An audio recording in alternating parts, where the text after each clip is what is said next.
Morning! Ako nga pala si Melvie from Philippines. Andito ako ngayon sa UK. Ipapakita ko sa inyo dito kung ano meron sa window namin.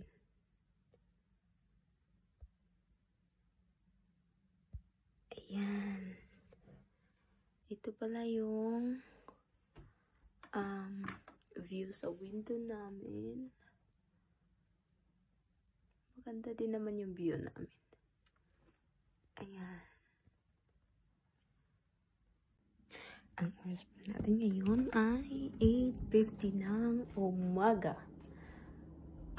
Iba kasi dito sa UK guys, kasi pag umaga, yung makikita natin parang 5 AM. Ayan. Ayan. Ayan. Ako lang nga pala dito sa kusina kasi yung asawa ko nagtatrabaho sa itaas, saka yung biyanan ko umalis. Kaya ako yung naiwan dito. Kaya maglilinis ako dito. Ayan. Sa kusina.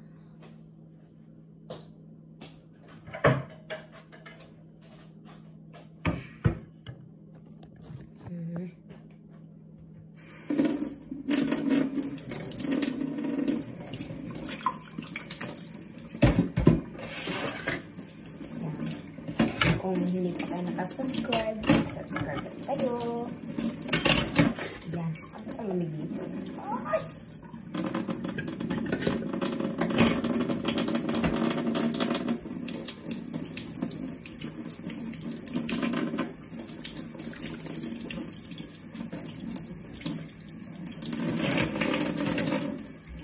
Yan.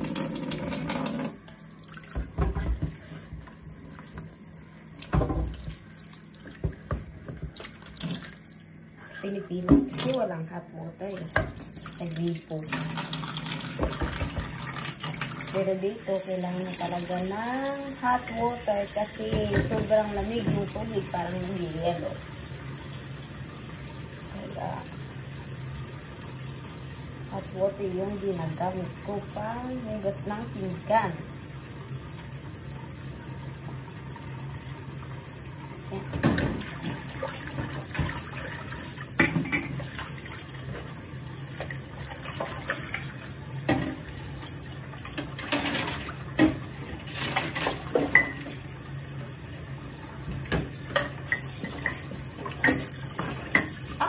Init.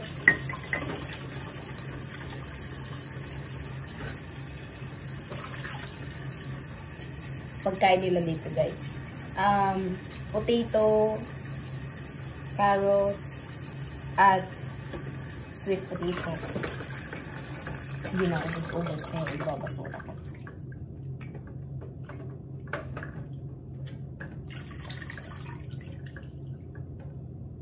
Ayan.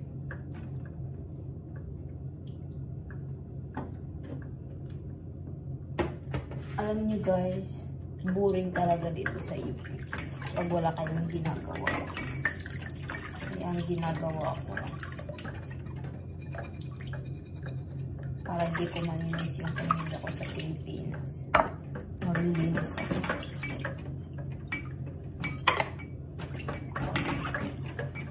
Tsaka pagkayari, tatawagan ko yung pamilya ko sa Pilipinas.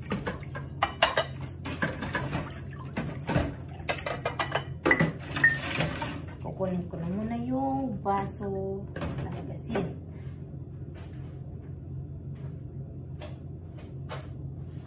Yan. Tapos yung gasin na iwan ni Pina. Alam nyo guys, mabait naman yung biyanan ko eh. Pakabait nila sa akin.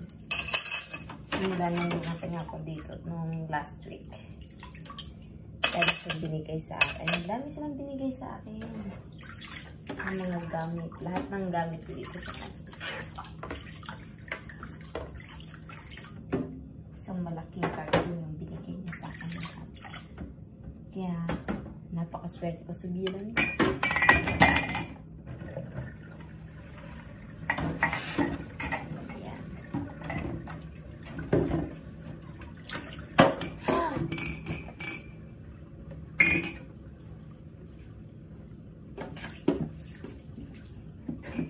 minsan, yung biyanan ko yung, ow! Yes! Magluluto ng breakfast. Tsaka, ako, tulog na tulog pa ako nun. Kaya, pagising namin ng asawa ko, yung breakfast, nakahanda na yung, tatapin ko lang pala ito ha.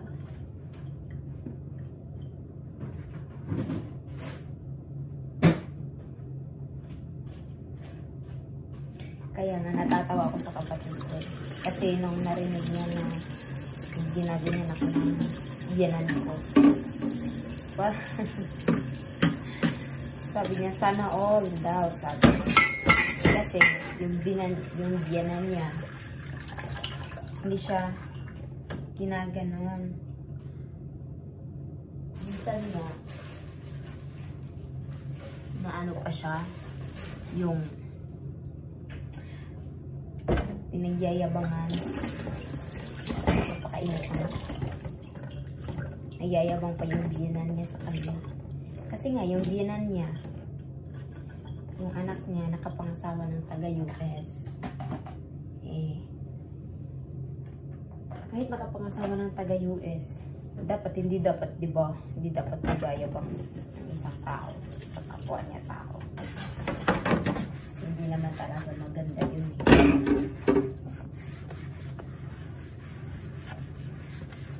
Pati yung sabagay, kanya-kanya naman tayo. Kasi yung nararanasan ko kasi sa sister-in-law niya, iba eh. Kasi nung time na yun, hindi pa kami nagkakilala ng asawa ko. Kaya, nung time na yun, yung sister-in-law niya, niyayabang din sa akin kasi nga,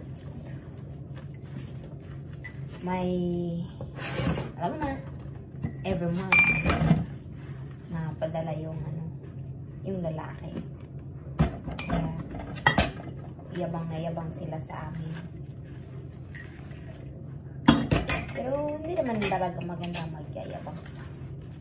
Hindi talaga nakakabuti sa kapwa. Kaya, wala lang, pinapabayaan na lang namin. Ang meron sila. Kaya yun.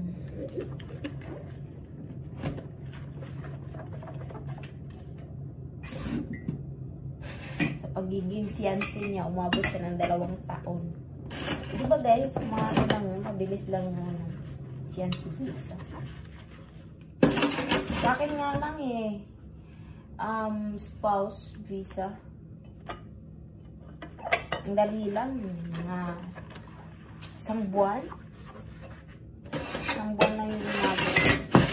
Pag-iintay namin. Kaya, masaya pa rin ako.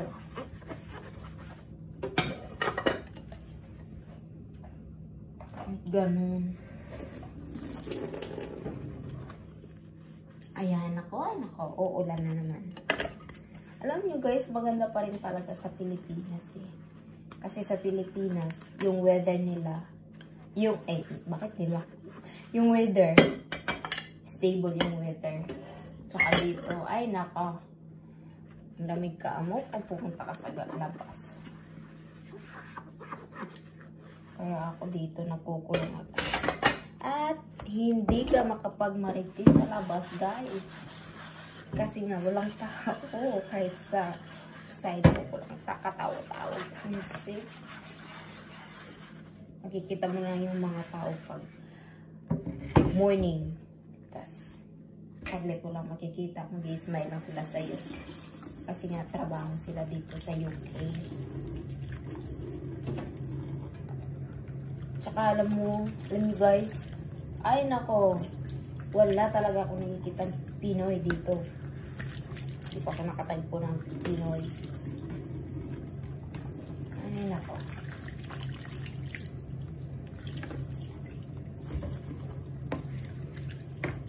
Sana nga may kaibigan ako dito sa namin. Sa street na Pinoy. Napuntahan na. Kasi wala akong nakikita. wala akong nakikitang hindi tao. Kasi ko kung nalasan dito. Hirap pag wala kang kaibigan. Wala kang kamaritis.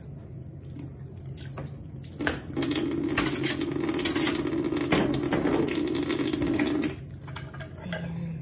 Parang lamig. Ayan. Yung weather dito, basta na nang uulan. Uulan. Iinit. Ngayon, napakasama ng panahon ngayon. Yung pagdating ko dito, guys, nung Thursday, ay nako. Simula nung doon sa airport ng China. Grabe naman doon. Ang lamig. Wala ka mo ano.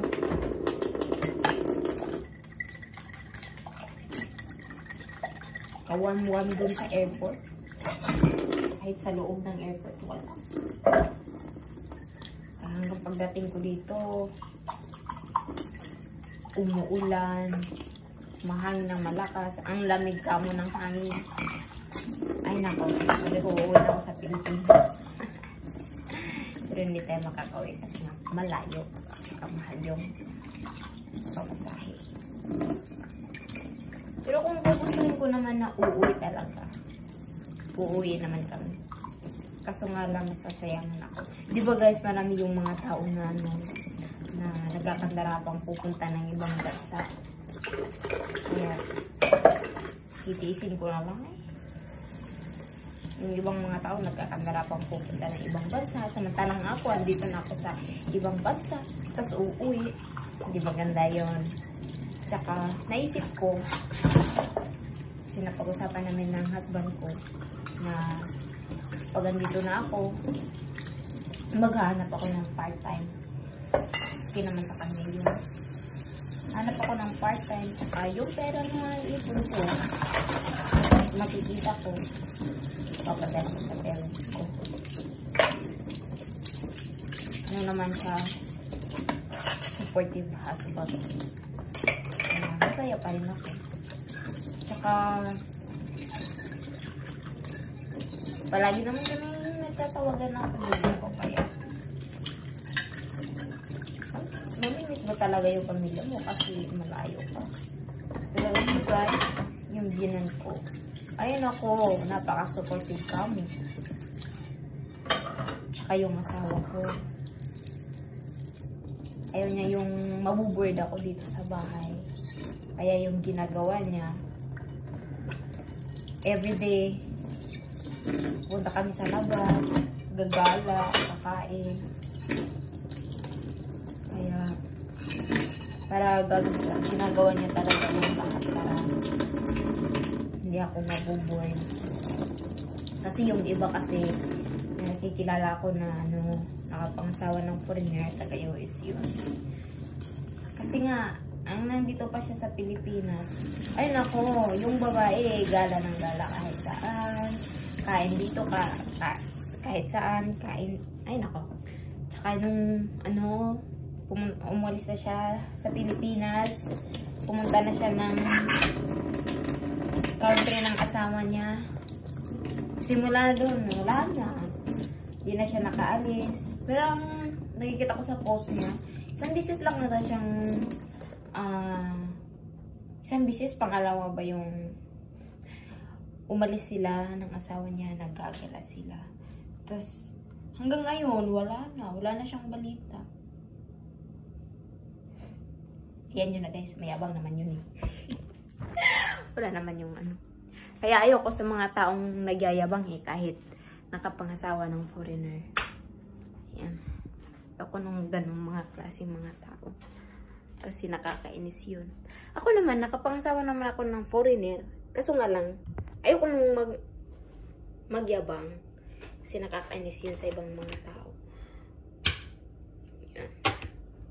Meron ako nakikilala isang foreigner. I mean, kaibigan na nakapangasawa din siya ng foreigner. Ang ginagawa niya, kahit yung foreigner, professional yun. Tsaka, siya din, professional. Tsaka, nag-work pa nga siya sa sa ibang bansa. Tas, naging amo ko siya kasi nagpa-part-time ako sa kanya sa Pilipinas. Kaya, yun, nakikilala ko siya. Tapos, sabi ko, ay, hindi pala lahat ng may foreigner nag-iiba yung ugali. Kahit mayaman sila. Kasi nga, nakikita ko sa kanya, hindi naman talaga sila mayaman dati nung hindi pa siya nakapangasawa, yung single pa yung babae. Kasi yung babae yung kaibigan ko. Kasi nakwento ng mama niya, yung part-time din ng mama niya is paglilinis lang din ng bahay. Kaya, simula nung lumaki yung mga anak niya, nagsisikap siya, nakapagtapos na ng pag-aaral. Tsaka yung babae niyang anak, kasi dalawa lang yung anak niya. Yung babae niyang anak, nakapangasawa ng foreigner. Tapos yun, pumunta siya sa US. Tapos alam niyo guys, napakabait ng anak niyang babae. Silang lahat mabait sila. Kasi nga sa tuwing tanghali, pati din yung foreigner niyang asawa, mabait din. Pag bandang tanghali, bibigyan ka nila ng snacks, tapos pagkakainin ka, ng ganun. Kasi sa trabaho, siya, free lunch yun. Kaya, just magluluto siya ng masarap na pagkain, ng ganun. Yung mga pang-foreigner na food. Tsaka, dun ko napapansin guys na hindi pala lahat ng mga foreigner na asawa nag-iiba yung ugali. Kaya sabi ko sa sarili ko, gusto ko siyang gayahin. Kasi nga, yung iba kasi nga na nakikilala ko, katulad ng mga kapitbahay ko, na nakapangasawa din sila ng foreigner. Tapos ang nangyari, nung nandun na sila sa ibang bansa, yun, nag-iiba na yung ugali nila. Yung para bang hindi ka na nila kilala, yung ganun. May mga ganung mga tao kasi. Pero, pabayaan nyo na. Iba-iba naman yung mga tao. Ay, nakaka-board lang minsan. Yung parang hindi ka nakilala. Ikapit-bahay kayo eh. Bahay kayong lumaki. Pambihira.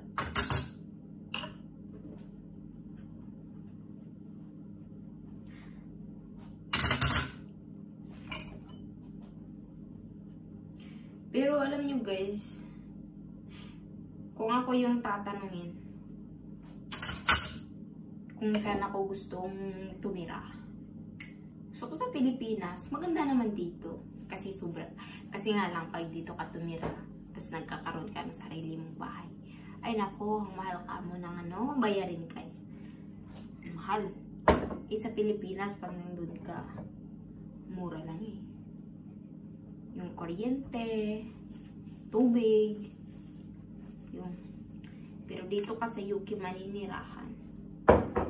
Ay nako. Pumunta lang kami kasi ng asawa dito. Ko dito kasi nga, kakasal lang namin sa Pilipinas. Gusto niya doon na maninirahan sa Pilipinas. Ako naman, syempre wala kasi kaming bahay, sariling bahay doon. Sabi ko sa kanya, mas maganda na pupunta muna kami dito kasi yung trabaho niya andito. At saka hindi naman full talaga yung salary niya na nakukuha niya doon sa Pilipinas. Kunti lang. Kaya sabi ko, muna kami dito. Mag-ipon. Tapos pag nakaipon na, bibili na kami ng lupa at saka bahay sa Pilipinas. Para maganda yun. Kasi pag hindi mo talaga iisipin yung future mo, ay nako, mahihirapan ka talaga. Buti na lang yung asawa ko pumayag. Kasi nga gusto niya dun sa Pilipinas. Kasi yung weather, may sun doon. Dito meron naman. Kaso nga lang, sa sobrang lamig, hindi mo ma-feel yung sun. Tsaka, natatapat pa talaga ako. Nung pumunta ako dito, natatapat pa talaga ako guys ng winter time. Kaya sobrang lamig. Ay nako.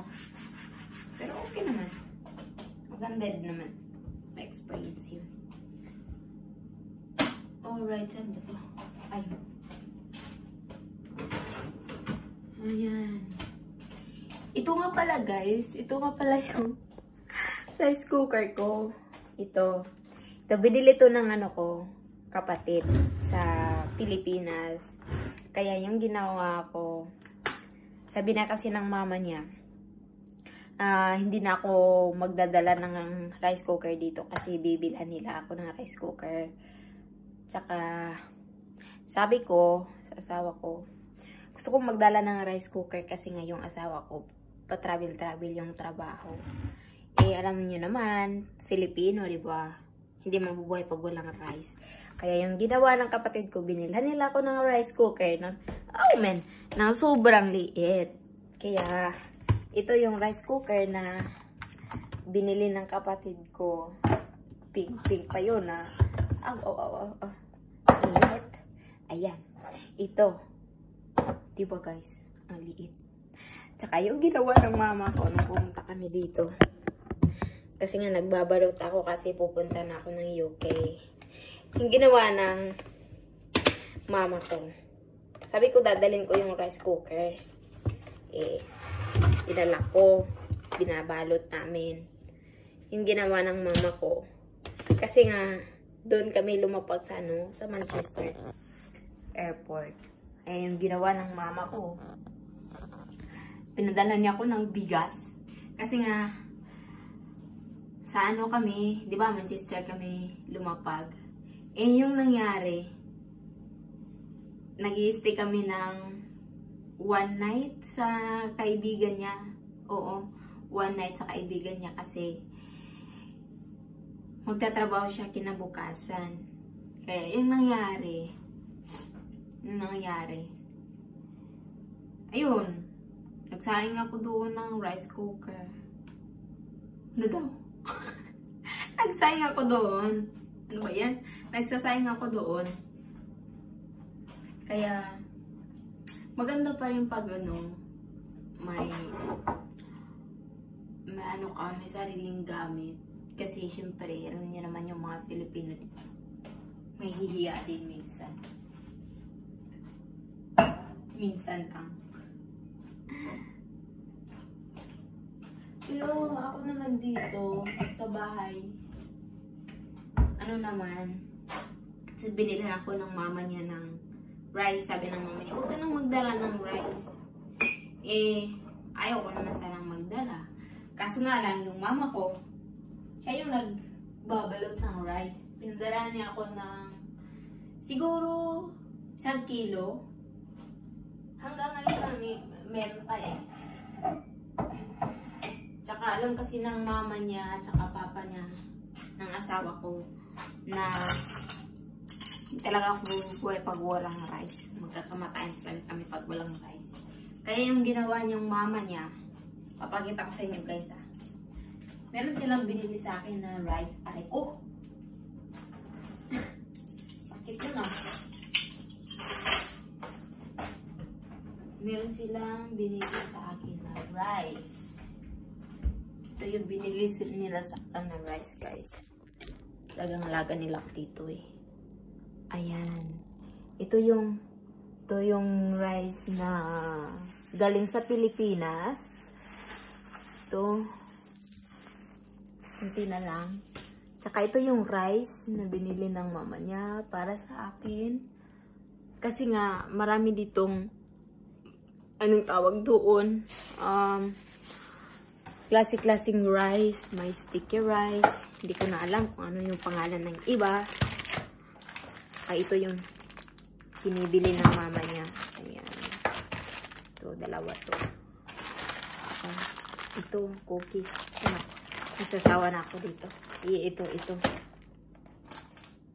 Ito yung kinain namin kagabi ng parents niya at saka yung asawa ko. Ito mga ano na to eh. Ito, papakita ko sa'yo yung rice na binili ng mama niya para sa akin. Ito. Ayan. Marami na to eh. Hindi ko na nakakain kasi nga may rice ako sa Pilipinas.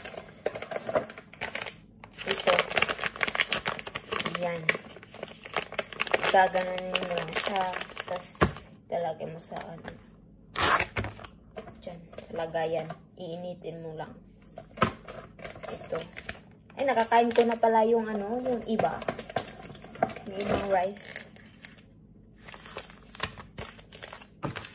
Marami siyang binili, guys, na ganitong klaseng rice. Ito, mga ano na to, yung mga salsa. Ito. Pinabili ng mama niya. Iwan ko kung saan gagamitin yan. Ito lang. Yung mga ganitong klaseng rice na binibili ng mama niya. Ano to eh, Mexican. Yung kinain ko kasi nung nakaraan, isang araw. Ano yun, sticky rice. Sarap naman. Kahit process. Yan. Ganyan din ako kaalaga. Nauubos ko na nga pala yung ano eh. Isang rice na lang. Yung natira. Ubos na. Sabog na. At yan. Sasaulit ko lang. Kasi para hindi siya magulo.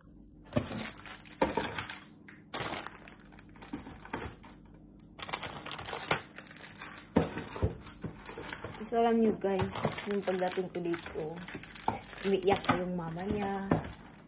Umiiyak yung mama niya kasi natutuwa na ano, nakita kami in person. Kasi nga, yung sa wedding kasi namin, gusto sana nilang pumunta sa Pilipinas. Kaso nga lang, ang nangyari, napag-iisipan ng parents niya na, yung pera na pamasahe dapat, bibigay na lang daw sa amin. Kaya yun yung ginawa nila. Hindi na sila pumunta, hindi na sila tumuloy sa Pilipinas. Aray ko. Kasi nga, di ba guys, ano din naman yun, ang tawag dun. Kasi nga, pagkayari na kasal, pupunta kami dito. Makikita lang din naman kami, samantalang napakamahal na yung pamasahe papuntang Pilipinas. Tapos mga ilang araw ka lang din naman mag-stay doon. Mas maigi na yung praktikalan, di ba? Pipirahan na lang. Kaya yung pera na binigay nila, yun yung nagagamit namin sa pamasahe din. Kasi nakainis naman yung airport ng Manila.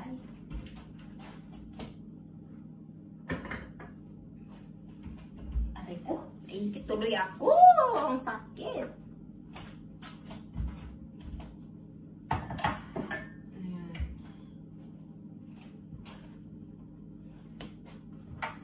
Ay nako. Hindi ko na maabot to ah. Sisahin ko na lang.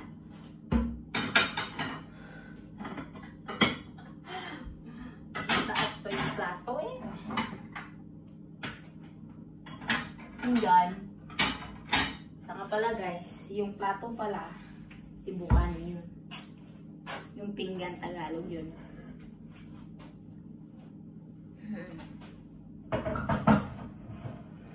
Ayan. Tapos na akong maglinis dito sa kusina. Yung mama niya, mama ng asawa ko, yung ginagawa niya, alam nila na hindi ako kakain ng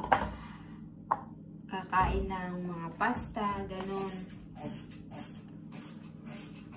Ayaw ko ng pasta kasi maaamoy. Aamoy ko yung pasta. Naiinis ako dun. Nakabantot ng amoy. Kaya yung ginawa ng mama niya, sabi ng mama niya sa akin, ililista ko daw yung gusto kong kainin. Kasi nga, bibilin niya yung gusto ko. Sa akin naman, nahihiya kasi ako eh. Tsaka, kahit dito sa UK guys, isa na yun, nahihiya ako sa parents niya.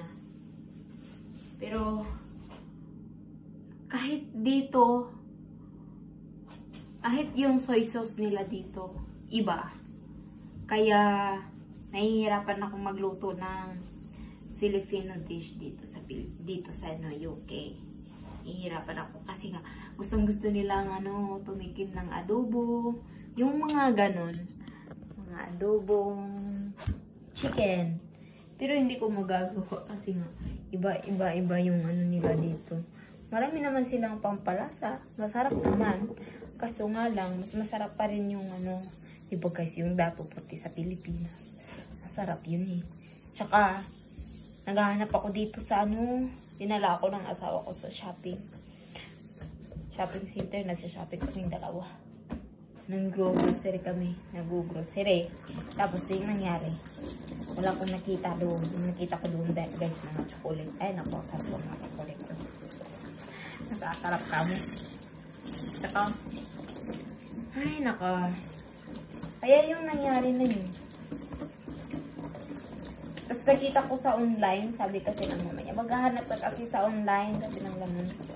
Maghahanap daw ako sa online. Nag-try ako sa mga online shop dito. Meron ako nakita sa Amazon. Ay nako, ang mahal. Kakainis ang mahal. Kaya sabi ko, ay nako, kakain nga lang ako kung ano yung hinanda ng biyanan ko. Natatawa na lang kasi ako. Kasi nga, nung last night ba yun? Ay, nung nakaraang gabi. Kasi nga, busy kami dito kasi bago itong bahay. Kaya, nag-a-arrange sila. Inaano nila yung mga gamit nila. Tapos, tinulungan ko na din yung yung biyanan. Tapos, ang nangyari? Yung, sabi niya, magluto ka. Na-question mark ako kasi nga, yung alam kong pagluluto, Filipino dish lang yung pagluluto na alam ko. Dito kasi sa kanila, iba. Kaya, natatawa na lang ako sa sarili ko kasi dumating yung asawa ko. Sabi, tulungan mo ako magluto. Sabi ko, ganun. Sabi niya, yung nga, marami akong ginagawa. Sabi ng ganun. Tsaka, hindi siya mahilig magluto. Mahilig siya kumain. Yung ganun. Kaya yung ginawa ko, sabi ko, nakaw, ano ba yan? Question mark talaga ako. Yung ginawa ng mama niya, sabi ng mama niya, sige, okay lang yan. Kung kailangan mo ng tulong, magsabi ka lang. Kaya sabi ko, nako, tulungan mo na lang ako, mama. Kaya, ayun. Tinulungan niya ako, yung ginawa ko salad, at saka hindi ko alam yung isa eh.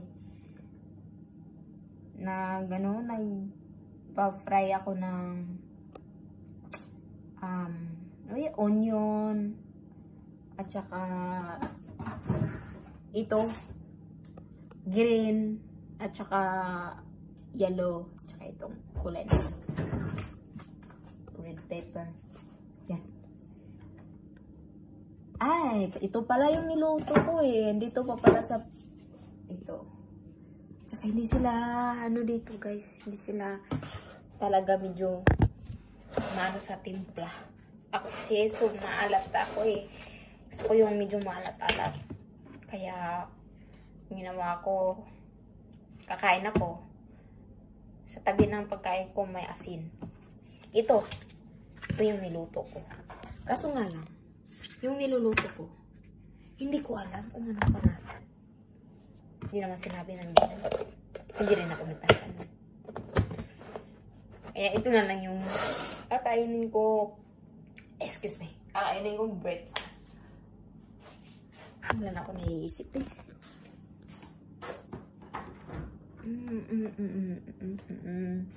Tsaka yung asawa ko naman, pinatikim niya ako dito. Alam niyo kung ano to? Disgusting. Ano to, guys? Olive. Para siyang fruits. Pero, yung iba namang mga tao, nasasarapan sila pag kumakain ng ganun. Pero sa akin naman, yoko. Naiinis ako sa lasa. Tsaka yung asawa ko, hindi niya gusto yun. Ayaw niya yun eh. Kaya, pareho kami ng sa pagkain ng asawa ko. At saka alam nyo guys, kagabi, ay nako, natatawa na. Kasi yung mama niya, sabi kasi ng asawa, ay gusto ni Melvie yung yung french fries. Masarap naman yung french fries kasi yung ginawa ng mama niya, nilutuan niya ako, niluto niya dito. Dito niya niluto. At saka nilutuan ako ng mama niya. Nilutuan ako ng sausage. Tsaka alam nyo guys, yung sausage pala dito guys, kakaiba yung sausage dito at saka sa Pilipinas. Kasi nga dito sa UK, talaga siya, real talaga siyang meat. Doon kasi may hotdog. Yung sausage yung hotdog eh. Kaya sabi ng asawa ko, tinatry niya yung sausage American doon sa Pilipinas. Ayaw niya. Kasi nga, hotdog lang daw. Yung natikman ko naman, kasi nga, alam niyo naman, sa Pilipinas, mahal yung ganyung mga pagkain, diba? Only rich can afford. Pero, dito kasi sa UK, guys, yung mga kinakain nila, yung mga ganun klase yung kinakain nila. Kaya, natikman ko yung sausage nila dito. Boy, kakaiba talaga siya. Masarap talaga siya. Sabi ko nga, ito yung masarap na sausage. Ito yung ganun.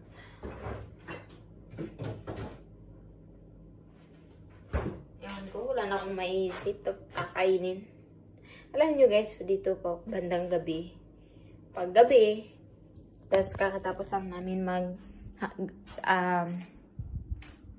dinner, mga ilang minuto lang yun, mga 30 minutes. Ayan. Pupunta kami sa living room. Doon kami manonood ng TV. Kasama ng niya, parents. Tsaka, yung mama niya, pupunta dito sa kusina.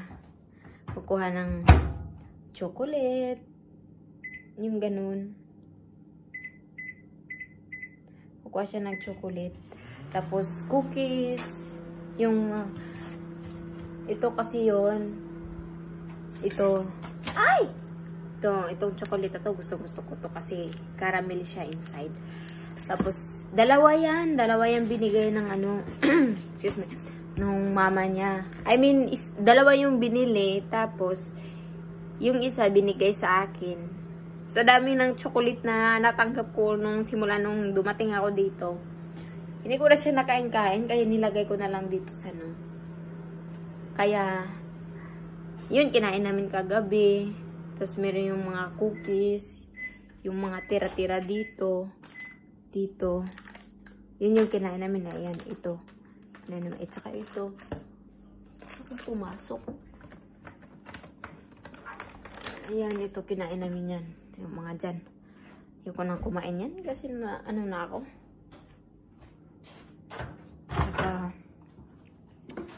Tsaka marami silang dito guys. Yung mga drinks. Ito, papakita ko sa inyo yung mga drinks nila. Ayan, may sila, may beer, coke, kasi ito yung nila. Ito na, to eh. Ito, wala to sa Pilipinas kasi. Beer. Yan. King of the beers. Yan. Ito yung Fanta. Kumbaga sa Pilipinas, guys, ito yung Royal. At saka itong Royal na to, hindi ko pa siya natikman. Ayan, wala nyo na yung pansinin kasi ano yan. Mga apron yan. Ito yon. Hindi ko siya natikman kasi nga, ito yung natikman ko, yung Coke. Kasi yung Coke nila dito, guys, ano siya? Siguro same size lang din naman sa Pilipinas. Kaso nga lang, hindi ko maubos-ubos. Iwan ko ba? Basta hindi ko maubos-ubos yung isang ganito. Simula nung dumating ako dito, isang can pa na Coke na naubos ko. Siguro naubos ko siya 2 araw, 3 araw. Yun. Tsaka, ito, ano na siya, Indian drink siya. Na-try ko siya, pero hindi ako fan sa kanya. Kaya ako nang uminom yan. Itong karton na to, ano din naman to siya. Tulad lang din sila. Siguro iba ata to. Hindi ko alam. Iba kasi yung ano eh. Iba kasi yung karton niya. Iba pala. Ito hindi ko pa ito natikman. Mamaya. Ano ito pangalan dito? Kasi tinatanong ako ng ano niya, yung mga biyanan niya. Yung binan niya. Ba yan? Yung binan ko, tinatanong niya ako kung ano yung gusto ko. Kabulol-bulol na ako. Eden Bay. Iwan ko anong lasa nito. Tinatanong nila ako kung ano yung gusto ko. Gusto kong inumin. Yung ganun. Hindi ko naman alam eh. Kasi ako, hindi ako mapili. Iinom ako pag anong nandiyan. Kakain ako pag anong nandiyan. Yeah. Hindi sila nahihirapan sa pag-a-adjust ko. Kasi pag sinasabi ko sa asawa na, ayan, gusto kong kumain yan. Bibilan niya ako. Alam nyo guys, sa Pilipinas kasi yung kapag nag-snacks ka, makain ka. Yung kadalasan na kinakain.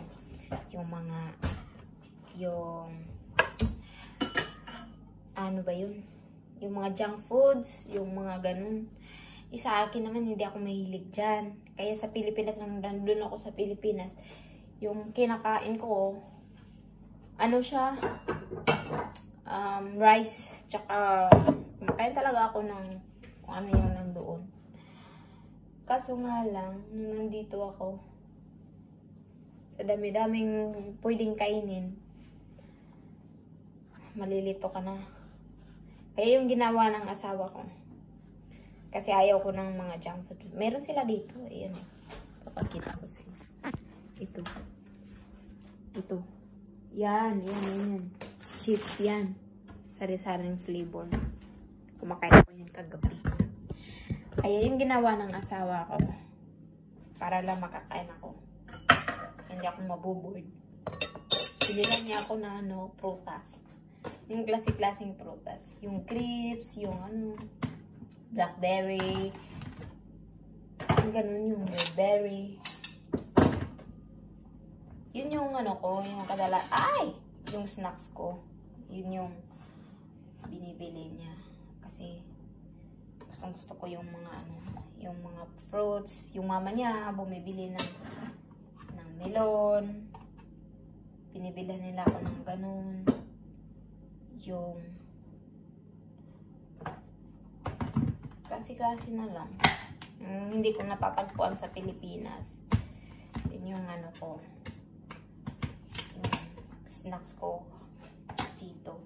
Pero ngayon guys, nauubusan ako. Kasi kahapon, naglalakad-lakad kasi kami ng asawa ko. Dinala niya ako dun sa castle kahapon. Kaya hindi kami nakapunta dun sa nakapunta sa store.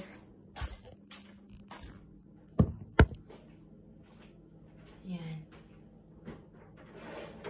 Doon ako kakain sa living room, kaya kakain ko ito.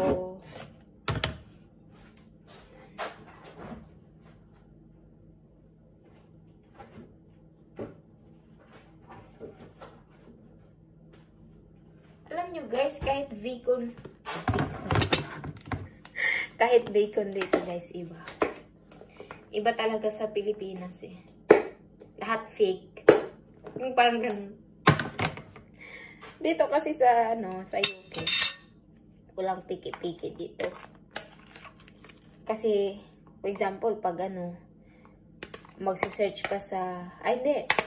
Magano ka, dito, doon kasi sa Pilipinas, natatawa kasi yung asawa. Kasi sabi doon, nung naglalakad-lakad kami, sabi doon, fried chicken, 24 hours. Eh, sabi mo kasi 24 hours, sabi ng yung store, 24 hours, nakalagay doon. 24 hours. Ang nangyari. Sarado. Sarado. Sabi niya, pag sa UK ka, pag sinasabi mong 24 hours, 24 hours ka talaga. Kasi nga daw, pag hindi mo ginagawa, yung yung shop mo, mababan siya, maano siya. Parang, kasi hindi siya totoo, fake siya. Kaya iaano nila yung shop mo.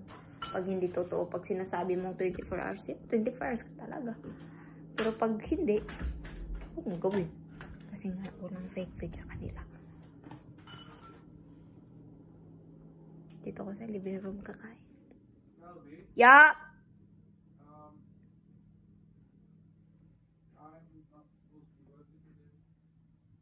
Sorry, guys. Say it again. I'm not supposed to be at work today. Oh. So, now, are you okay to